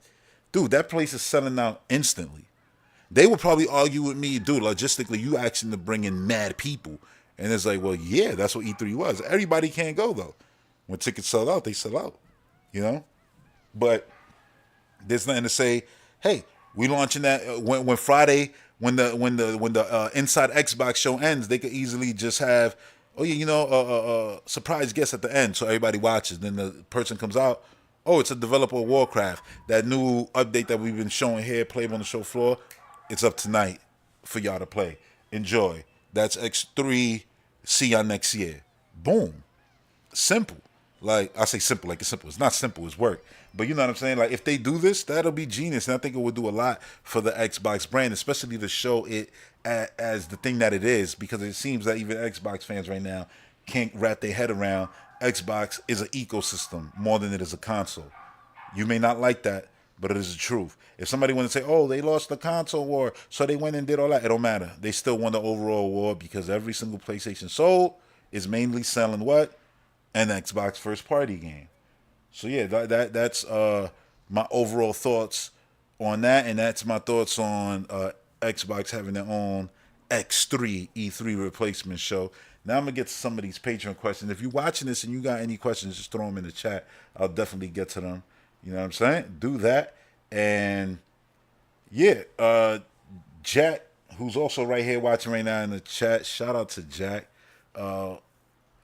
Patreon since day one. And how many years ago was that? Like 7 already? A long time ago. So when are we going to talk about numbers that really matter, aka the money you earn in each generation? Because we need to keep it real. Sony has not made Nintendo nor Xbox money whatsoever. That's the other thing, you know what I'm saying? Like people, it's real rigid. It's like console war. So then they console war. And that means console war. But that war's over. Because if your console is mostly moving my work, I won. That's just the truth. Minecraft, Call of Duty is definitely making, I'm not going to say the majority, but goddamn it, a lot of money, a lot. I mean, come on, we saw all the stuff come out during the court cases. How Sony was using that Call of Duty money in order to make The Last of Us and Uncharted of the world. Yeah, that's now going towards Perfect Dark. That's now going towards the sequel to Avowed, to Elder Scrolls, to you know what I'm saying? Like, it's a lot. It's a lot going on. Oh yeah, I saw Final Fantasy. The beta is gonna start on in February. I don't know. I'm saying on. I don't have an actual official date, but in February, Final Fantasy 14 beta gonna start, and I'm like, it begins, bro. That's just the first of many this year. When you see, oh yeah, Final Fantasy 7 announced for Xbox, maybe into the collection or going into Game Pass or whatever. Square, that whole Phil Spencer going to Japan and coming out on their stage wasn't just for Final Fantasy 14. They said it, he said it, and every Final Fantasy game trailer now, they put it real bold for you to see it, highlight it. This game 6 months exclusivity. This 6 months exclusivity. Like, yeah, and they letting you know, yeah, we out of here. We out of here once these exclusive deals is up. And that's not only for Xbox. Oh no, that applies to the end also. The big end gonna get stuff too with their next console. Don't be surprised. It'll be just in time. Oh yeah, exclusivity's up. Just in time for Super Nintendo Switch to get Final Fantasy, 7 and stuff like that. Come on now. Let me see what you said. Do you think some folks like Banjo above Mario? I think there's people who tell themselves that. But how can you love something that's been dead for 30 years? Like, let's be real. I don't believe stuff like that. Like, you just saying that to be cool, be edgy. First of all, Banjo wasn't better than Mario when Banjo existed. And how can you, I like Mario Galaxy 2, 3D World, Fury, Odyssey. Like, you like Banjo Kazooie more than, what has he given you? How can you like stuff that don't give you, to me, you got to give me content in order for me to be a fan of the thing. It's one thing to say, oh yeah, I used to be a fan. I think Banjo could be a cooler character than Mario. Sure, I'll accept all those statements. But saying definitively, oh, Banjo is cooler, stop. If he was cooler, he'd be alive. If he was cooler, Microsoft would think, yeah, you know what, it's worth developing. Even though there's a rumor right now going around, oh yeah, they're developing the Banjo game. I'm like, yeah, good luck. Hopefully it's good. Hopefully they put it out. Hopefully there ain't no nuts in it or bolts. you know what I mean? All right, so there was another question here. Oh, from Woolsden. That was from Woolsden, the last question I just said. So what tips do you have as I try to push through Super Metroid? I finally beat Crocomire. And any recent games that got you reconsidering how you normally approach playing games? All right, so those are two different questions, I would assume. My advice for Metroid, well, I would just say keep pushing. You've been doing good. You almost there. You're almost done. So you almost done. And for the people who don't know, he's playing through Super Metroid because, and correct me in the chat, Wolves, Dan, because you tried Dread, but it was too much. So you said you're gonna go back to Super, see if you could get through that, and then go through Dread, right? Again. And listen, I hope you beat Super and feel super motivated to play Metroid Dread, which is just a super game if you ask me. But for real, I hope you do because I want to hear your thoughts on that when you play it and finally get through it. I love seeing people find the Metroid series, and that's what I hope like Prince of Persia does real well. And then people are like, yeah, you know what? I want to try Metroid Dread now that I play Prince of Persia. The thing is, Prince of Persia is really going to be helpful in a lot of ways. So if you use a lot of that accessibility stuff, Metroid might still feel like, oh man, this is way more difficult because it doesn't really have any of that accessibility stuff. But I hope Mercury Steam, I know they're working on something Metroid right now. At least I hope they are. I hope that they look at what Prince of Persia does and they literally copy all of it and add to it. And then when Prince of Persia's next game come out, they look at everything Metroid Dread did with accessibility and add to it so that way games could just become more universal for anyone, no matter what is their situation, they can actually take part and play. So you also ask, you said exactly, that's why I wanted to build more of the skills so I can get better at Dread. Yeah, I think, isn't Metroid Fusion on Nintendo Online, Switch Online? I think Fusion would have been the better choice because I think Super is harder because Super is older. So it's like no ledge grabbing. wall hopping is like, bouncing wall to wall is way more difficult in that game. Everything is more difficult because it's a game from the early 90s and it was the first, it was one of one. It was difficult because they introduced it. So then things got better and they've bettered their own things, you know? Yo, I saw Ipster here playing something called Amazing Princess, and I thought he was playing Super Princess Peach. I was about to say, yo, he got the game before everybody. So your last question here was any recent games that got you reconsidering how you normally approach playing games? Well, I would say this: Mario Wonder really made me. I would say I'm not gonna say I'm never gonna try to 100% the game no more, but it really humbled me at not getting upset at not 100% in games because I always had that thing. Oh, I gotta get every star, I gotta get every moon, I gotta whatever it is, I gotta beat every shrine in Zelda and stuff like that. 100% in games was the thing. But now there's so many games. Game Pass always got me playing games, but now it's like, yeah, if I beat a game, it's cool. And Mario Wonder, for example, it was 99%. That last stage, I was like, nah, I'm good. It's too much. I could sit here and torture myself till I beat it, but I gotta be okay with just being at 99%. Like, you know what I'm saying? And so now it's like, yeah, you know what? I'm good. If my first playthrough of Metroid Prime 4 is only, 86%, I'm good. Next time I play it, hopefully it'll be higher. But it's not nothing where it's like, yo, I got a 100% it. Even though, granted, I 100% the Dread in every single difficulty.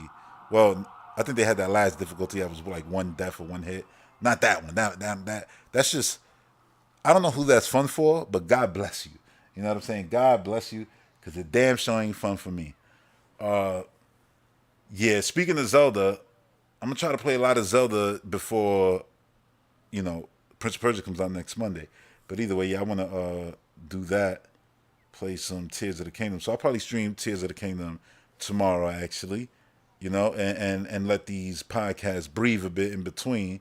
Because while I want to be creating a ton of content, podcast-wise, I still do want to stream games and stuff like that. And yeah, it's gonna be interesting, seeing what happens now with the next Xbox show. I'll say that before I wrap this up. The next Xbox show, if they don't mention nothing about nothing coming to any other platform, people gonna be like, just rip the Band-Aid already, god damn it. And I would be laughing like, yo, it ain't that serious. Like, I've seen people talk like, it's ours. You're taking it away from us. And I'm like, bro, it's cheaper for you to buy outright. The ownership, when you're buying it through Xbox, I already said it. Backwards, forward, smart delivery, auto HDR, FPS boost, all of that. Bro, it's better. You know what I'm saying? Like, come on, dude. Come on. Like, stop. Y'all gotta relax. Oh, you're taking the games off the X. They're not taking games away from Xbox. Oh, you're taking games away from Xbox players. No. The thing is with you is that your Xbox to you is a goddamn, a pistol, and the games is ammunition. You know what I'm saying? And that is something that you gotta, fix within yourself. You looking at it like, yo, they taking away this thing from me. Nah, they not taking away. They just not hustling backwards anymore. And I know that might bother people. And I know, again, the statement of them, why even bother with a console? Do you want them to stop? So that then you sit there and be like, man, remember when Xbox had a console? It was the best, man. I like the way they went about backwards, forward compatible. Now we got to be stuck with these $100, PlayStation games. And that's just for the base entry. I'm not talking about $100 like Call of Duty Battle Hardened Edition or whatever the hell they call it. Yeah, there's so many names. But you know what I mean? Like, it's literally $100 for the base game. Like, you don't want that. You want the competition of what Xbox is bringing. Xbox got people right now, like, nervous. And here, it got people nervous, but not Nintendo. When Nintendo needed to sign whatever they needed to sign for Xbox to get Call of Duty, what did Nintendo do? I don't know if they went behind the scenes and was like, so what can you do for me? I don't know if they did that. But if they did, this is what they're doing for them then. Right now, right? If they're bringing something to the Nintendo ecosystem. But now, in reality, right? They was like, yeah, not a problem. We ain't scared. You know what I'm saying? Like, we ain't scared. While Sony was like, if they do this, it's the end, goddamn it. We will not be able to survive. What? We will not be able to survive. Enunciate. We won't be able to survive. Like, Jesus Christ. But y'all got mad good first party games. I thought y'all making all the money in the world. Those are lies. Did you not see the slides? Like, oh yeah, that's right. They are lies. Dennis PC Gamer said, movies anywhere has been a thing for years.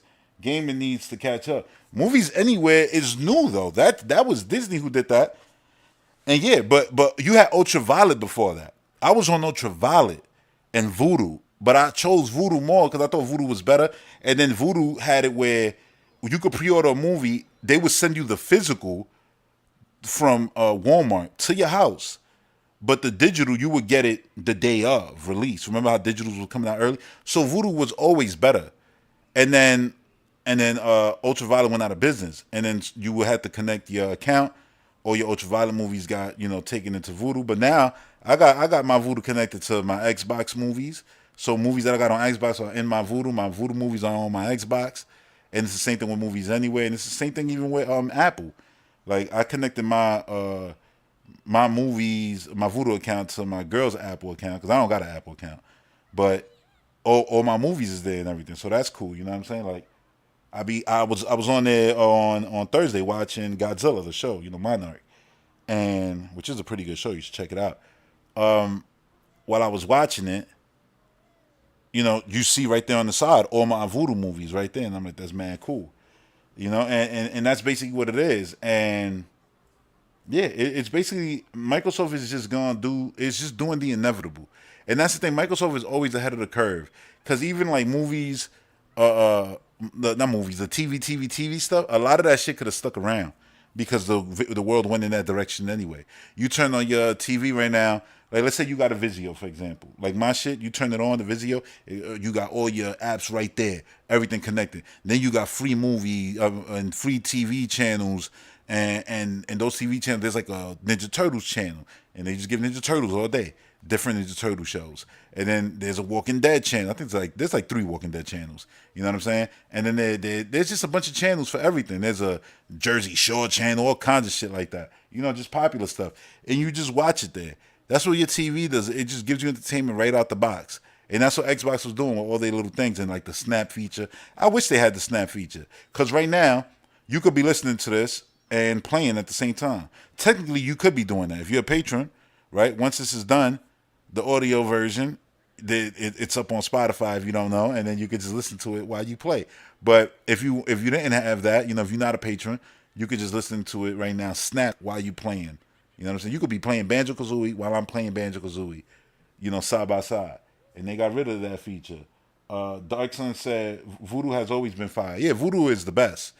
Like, I actually, when I was on Thursday looking at the Apple stuff, I was like, oh, all right, they do the like they have all your behind the scenes stuff too on there, which is cool because they didn't before, and they all got good with that. But Voodoo was like the first one who was giving you everything, the extra disc and everything, So yeah, Voodoo was always cool. They stopped the Walmart thing though, where you could pre-order movies, because if they still did that, I would have pre-ordered the physicals of, let's say, True Lies or Aliens 4K.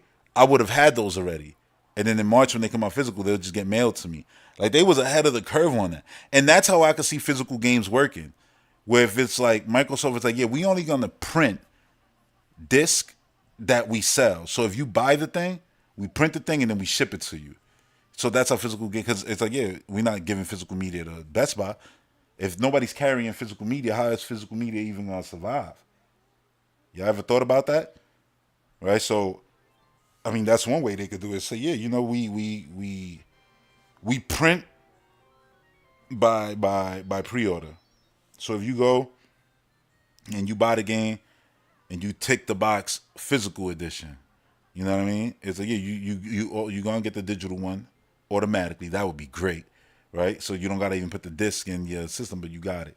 But then at the same time, you gotta look at it like pollution, all this shit, the global warming, tornadoes touching down in cities where tornadoes shouldn't be touching down, and you got to be like, yo, is it worth it for my goddamn fun time, my play, my toys? Like, I get it. Look, I love the comfort on Xbox of just having all this stuff digitally. Like everything I own on Xbox is digitally. I love it, the comfort of it.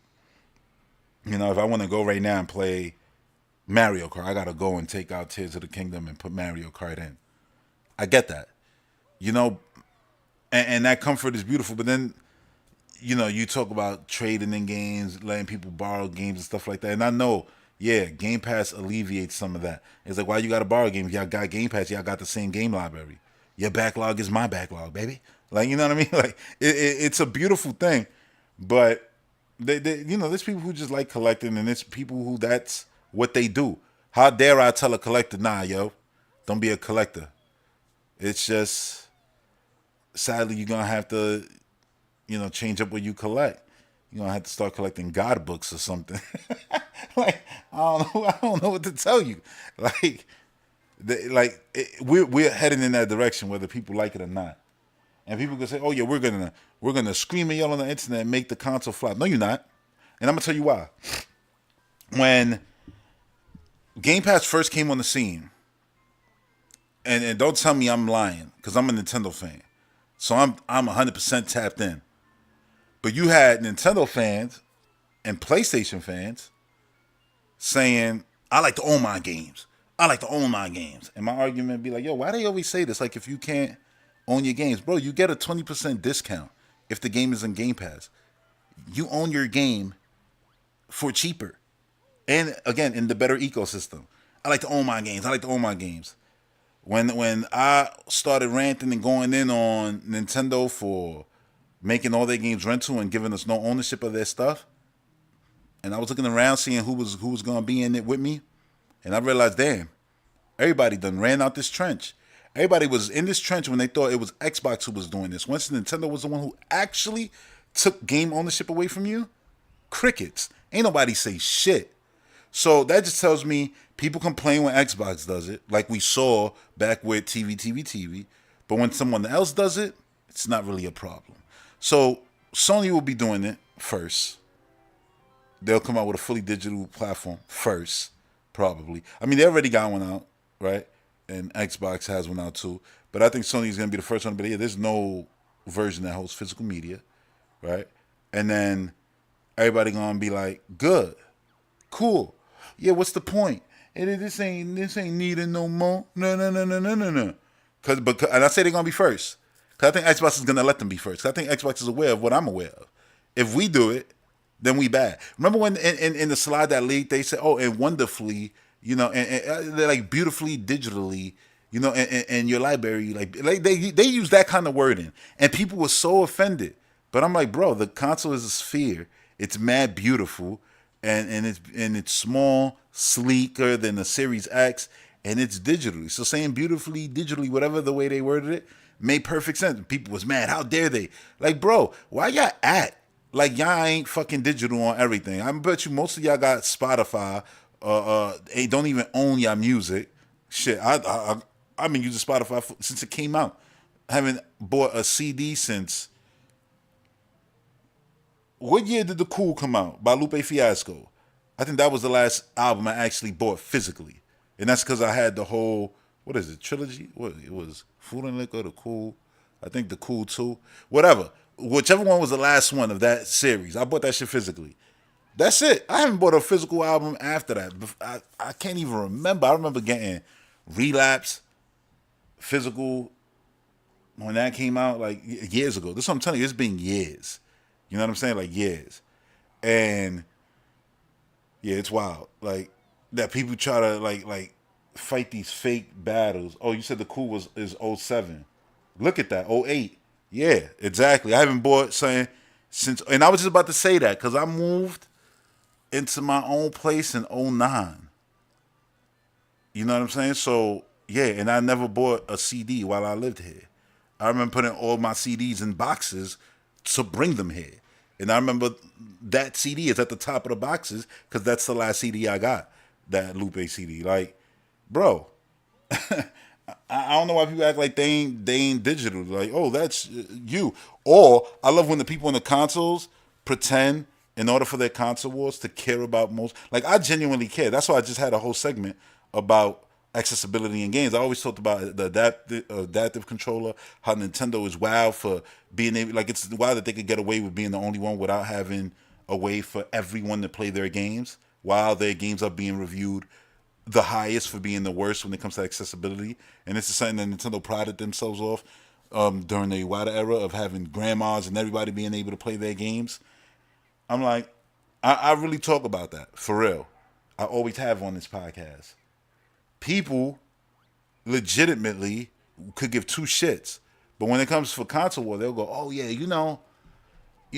but think about the people in other countries who don't got a good internet connection." Nah, nah, nah, nah, nah. I'd be like, "Yo, listen. Here's one thing I know about a lot of these countries that you like to think that they internet connection and all that.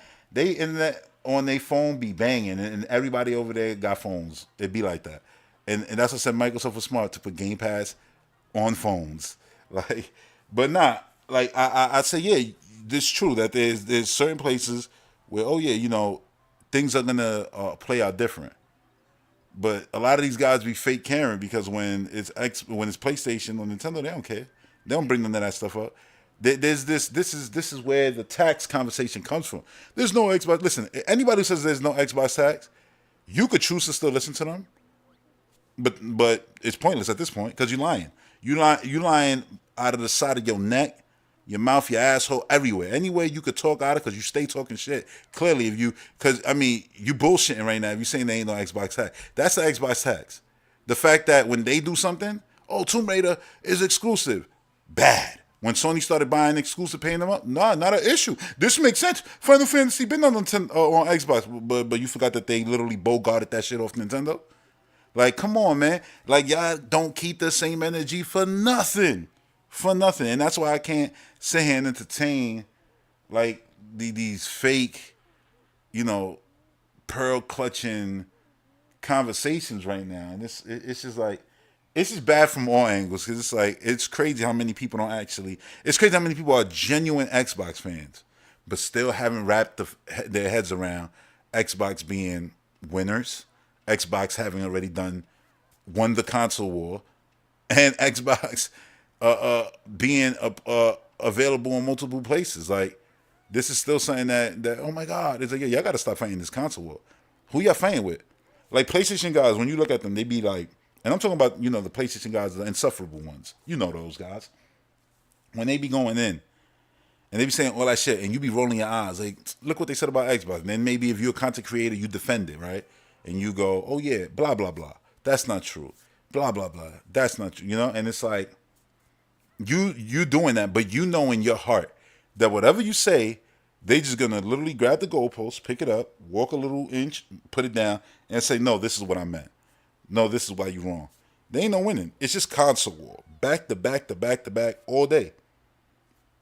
So it's like, that guy's annoying who does that, right? But it's like, you kind of being that guy right now at this point. Because you enabling that now. Like, you won. All you got to say when they say, yo, console wars, 3-1. Yeah. 3-1 more games is selling that are, made by Xbox than first party PlayStation ones on that console. And that's a fact. Because ain't nobody buying that shit for God of War. Ain't nobody buying that shit for Spider-Man. Ain't nobody buying that shit for any first party Sony game. No, they're buying it for Call of Duty. And then they maybe will get the Spider-Man game. And then they maybe will get the God of War game.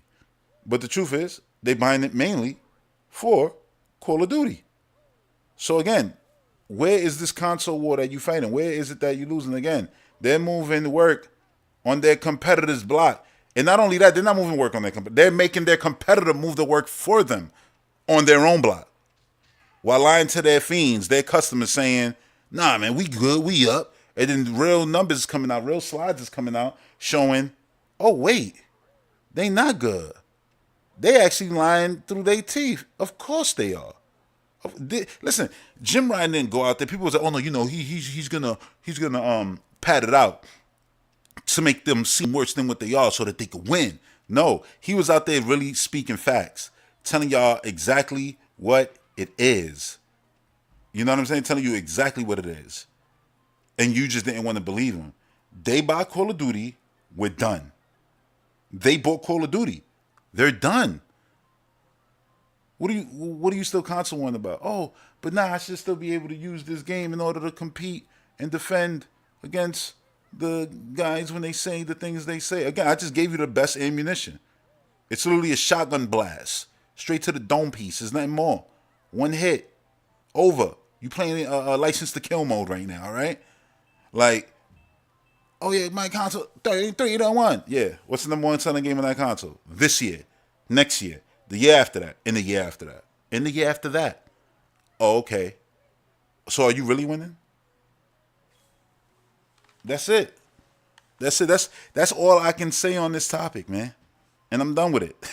I don't have nothing more to add to it because I think everything that needed to be said was said. And here's the funniest part: none of this shit actually needed to be said because one, Microsoft been saying this stuff forever, and two, none of this is actually reality. It's all rumors. And here's the thing: I don't know if I made the point early, but I wanted to make the point. Xbox is for the last 2 years. Now I think honestly, I'm gonna be genuinely honest. I think it's been since 2020. For the last few years, they've been the most talked about video game platform. The ecosystem is the most talked about, and you want to know why? Because it's good. And that bothers a lot of people who hate the fact that it's good. You know, that tax, man. They just can't give props what props is due. Like, they've shown multiple times that the tax is real, bro. Like, the tax is real. Like, look, they won, man. It's done. There's nothing more. There's nothing more that needs to be, discussed about this stuff. Like, it's wild. Oh yeah. I guess I'll mention this too. Like, the point people make. Oh, then if this comes, then what's for people to ask? Every time when the next game and the next game. And I'm like, yeah, you're right. And Phil Spencer even talked about that, right? Like, oh yeah, we got to do better by our customers. And I have them wondering whether this next thing. And I'm like, I don't wonder whether this next thing is going to be on Switch or PlayStation. Why have they put out on PlayStation? They put out Ghostwire, right? Because they had to. They put out Deathloop because they had to. And the games that they've been had on those consoles, like Minecraft, Call of Duty, those remain. You know what I mean? I'm like, it's not. I don't understand why all the up in arms, why all the bothered, why all the sad. You can't tell me it's not just about console war rhetoric, yo. It's just that's my ammunition to use against PlayStation.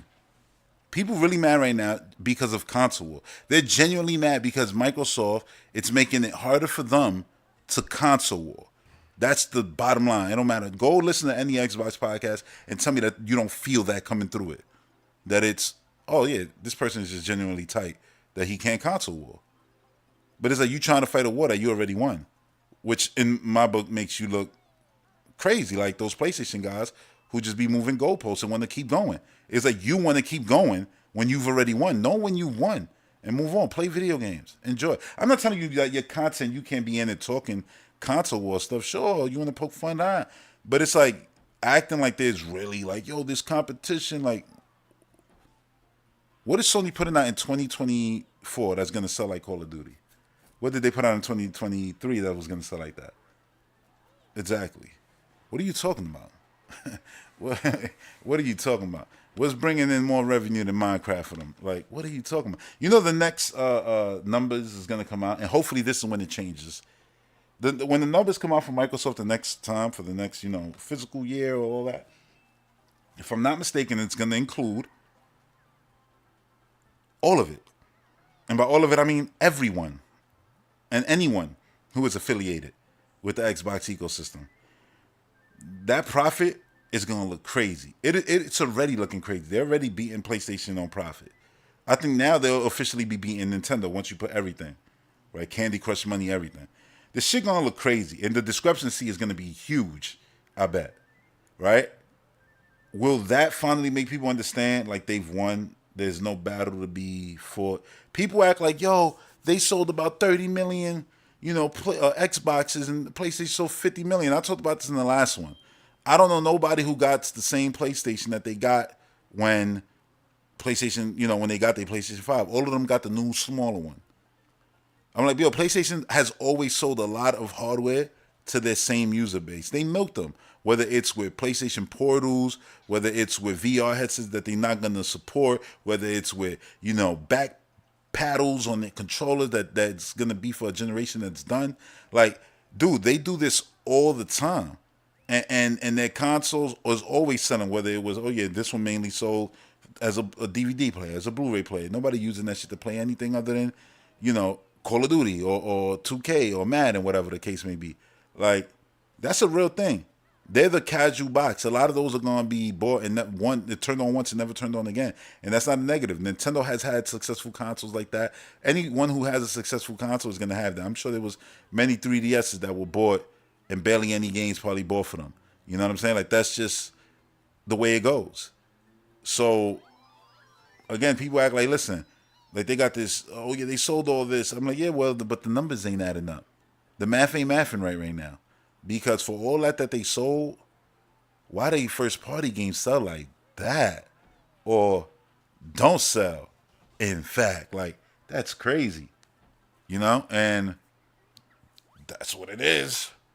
That's what it is. Like, I'm not making that up. You look at their numbers, do they got one game that sold like Mario Kart? And keep in mind, Mario Kart ain't a game that was bundled or nothing. That game is at 60-something million. 13 million sold of Wii U. And Mario Kart 8 did damn near 9 million on that console. That attach rate is crazy. You ain't seeing that on nothing. That kind of attach rate. And it's like, you selling all this hardware, but the games ain't selling equivalent to the hardware. And this is why they're like, yeah, we can't just stay here. We got to have our games day and date and things like that. Like, yo, you've won. You won in every shape and form of the word. I just want Xbox fans for real. Like, as an Xbox fan, I want Xbox fans to start acting like winners. I used to hate during the Wii U days when Nintendo fans were acting like losers. I'm like, where y'all losing? Where y'all losing? Y'all got more first-party games coming out than first-party games coming out on PS4. The games are better too. People say, no, they not. I'm like, bro, go look at first-party PlayStation sales for PlayStation 4, right? Do the math, combine that, and then go do the Wii U games. Just saying, go do Pikmin 3 again. I mean, combine all the sales. Do Mario Kart, combine. Because if it was whack, then why these games sold like that? Them shits ain't special on the Switch. They the same old games. Tropical Freeze, the same old thing. 3D World, the same. Oh, they got Bowser's Fury though. Fine, I give you that. Like, but yo, they first party sells crazy. It sells absolutely. PlayStation don't do that. So it's a reason for that. And the reason for that, well, at this point, is Xbox. People buy PlayStations to play Xbox. And that could be a statement that rubs people the wrong way, but it's 2024. You got to talk the right way, and that's a fact. Xbox owns the number one game on PlayStation. And I don't know where not Call of Duty, where Minecraft sits, but it's up there too. What was then said? The Switch proved so many Wii U owners were right. Oh yeah, absolutely. But people didn't want it because the cool thing to do was bash the Wii U, right? Oh yeah, it ain't popular, stupid name, and da. But the games was fire, and anybody who was playing it was loving it. Miiverse, Xbox communities. Let's talk about it like they did that. You know what I'm saying? Like, oh yeah, gamepad. But yet, PlayStation guys went out and bought a bigger paperweight than the. I don't want to even call it a gamepad a paperweight. It was a controller that you needed in order to play the games. Games were actually made for the thing, utilized the thing. You can't say the same about the goddamn. Well, no, you could. Everything plays on the PlayStation Portal. It's just that the PlayStation Portal is whack.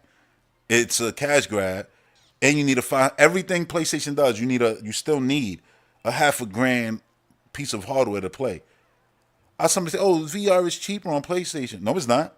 If I wanted to get VR right now, it would be more expensive for me to go for PlayStation because I would have to get a PS5 and a VR versus just getting one of the VR headsets out there that'll work on my PC.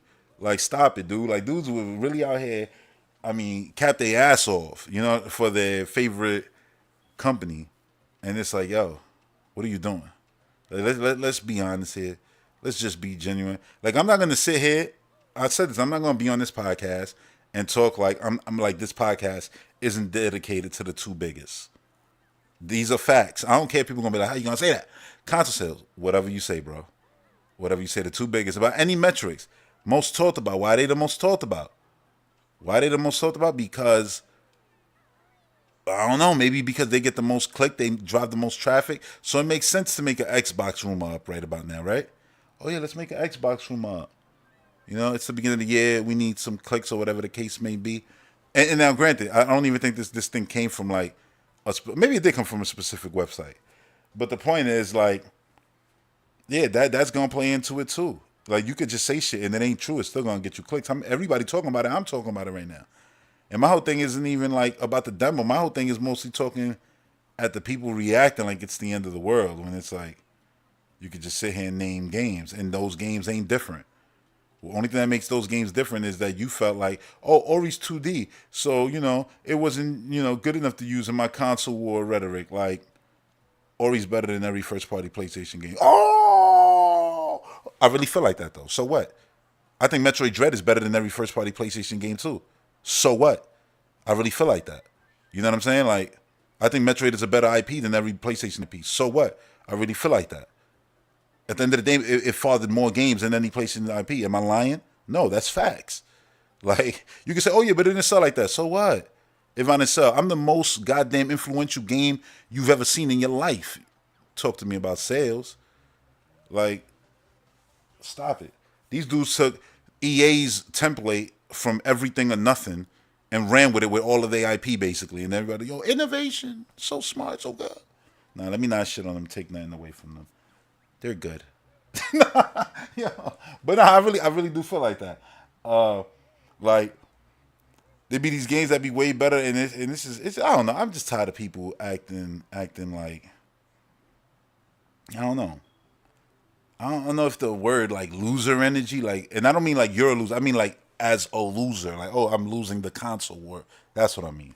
Not like saying you're a loser. I'm saying like, oh, we're losing, like, so we gotta react like this. How dare you take one of our games? Like, where is this loser energy coming from? Y'all winning, bro. We've won. Not y'all winning, we've won. And if you're a Nintendo fan, you winning.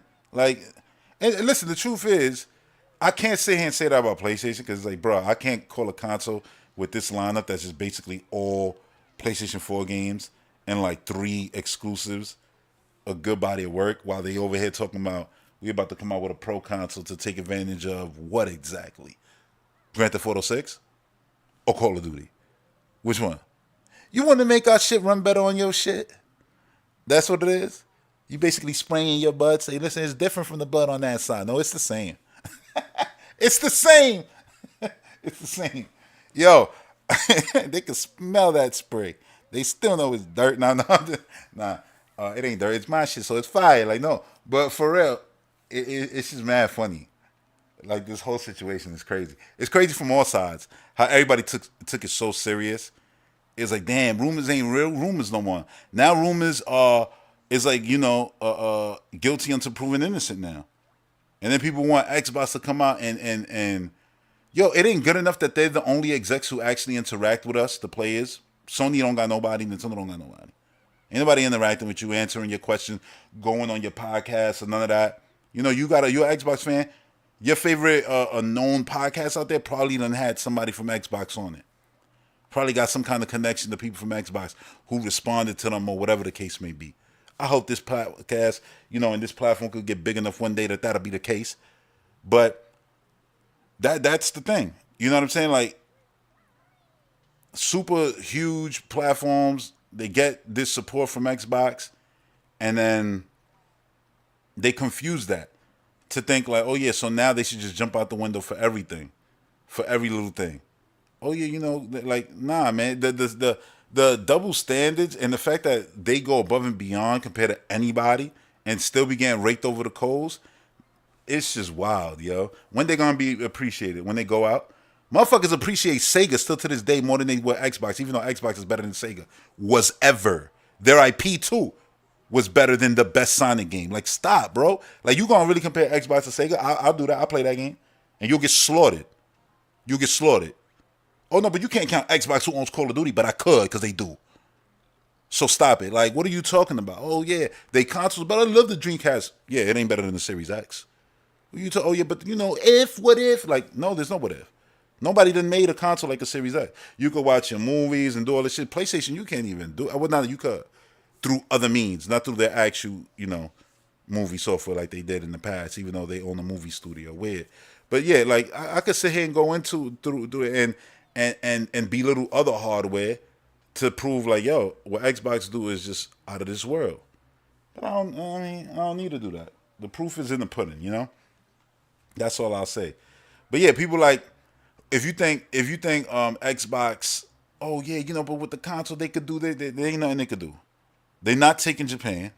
That's they be having $160 Series S, and people still be choosing to buy PlayStation over that shit because they don't know no better. You know what I'm saying? Or they just want Spider Man. Who knows? But for a lot of them, they don't know no better. They don't know. Oh yeah, I'm gonna be paying $75 a pop per game. Yeah, when you could have just got Game Pass and that game was already in it. What the hell is a Game Pass? Exactly. Microsoft need to do better on that. Nah, but for real, like $120, $130 for a Series S. Switch out here is still 300 and change.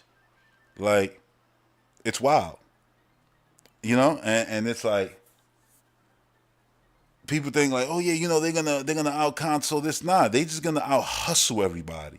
That's what they've done. It's how out hustle everybody, and that's why their numbers is gonna be above everybody's coming in next fiscal year, because they were just smart. They're like, listen, where's the shit really going? And now with the backing of Microsoft proper, the company, Xbox can really now be the weird company who does things while everybody's screaming this is wrong, and not have to backpedal. They could just stick to it, and then be like, oh, this is wrong. Remember, Game Pass was wrong. Now Sony got a Game Pass they copying, just that they Game Pass is weak, and oh yeah, this is wrong. And it's like, yeah, everything y'all saying is wrong. Their competitors is copying left and right. Xbox Live was wrong. Everybody got paid online now. Game Pass is wrong. Everybody got their little subscription with their little game service. It's just none matches Game Pass.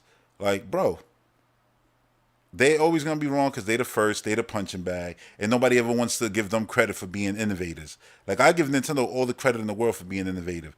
We wouldn't have the controllers we have if it wasn't for Nintendo. A lot of the games we love, we wouldn't have. Banjo Kazooie right here wouldn't exist if it wasn't for Nintendo. You understand what I'm saying? Like, GoldenEye, Perfect Dark, what that is. Like people like to give the credit. Oh, my bad. Halo, brought first person shooter to the console. I'm like, you must have been asleep at the wheel, boy, because we was all going crazy with GoldenEye and Perfect Dark on console. What are you talking about? Like, that's where it started. You know what I'm saying? Like, on console, that's what opened the door for Halo to even be looked at by console players. And that's the reality. That's the true history of it. Because I was there. I lived it. You know what I'm saying? Like, I say that just to say, like, yo, any look, let me wrap this. I've been saying I'm gonna wrap this up. Any avenue I take with this, I land back at the same damn conversation, and it's just this ain't that serious. But yeah, that's gonna do it for this podcast. Thanks for everybody who tuned in, and I'll see y'all on the next one. Peace. Oh, look, the gameplay ended right there perfectly. Oh, now hold up. Before I say peace, let me give a shout out to Dark Sun Rider, Wolves Den, Dennis PC Gaming. Who else was in the chat commenting? Of course, Jack Jam, aka Jack Gates.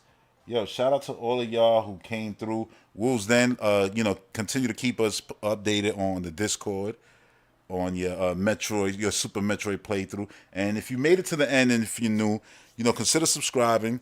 If you want to be a part of that Discord I just mentioned, that's one of the perks that you get when you become a patron. You also get, exclusive shows and things like that, exclusive gameplays and things like that. So make sure that you, hit that subscribe. Oh, you also get the audio versions of all these shows for you to listen to on Spotify. So you can listen to them on your Xbox or on your phone while you're playing on your Switch, whatever the case may be. You can listen to them while you game and all that. So yeah, that's going to do it for this one. Thanks for tuning in. Until the next one. Peace.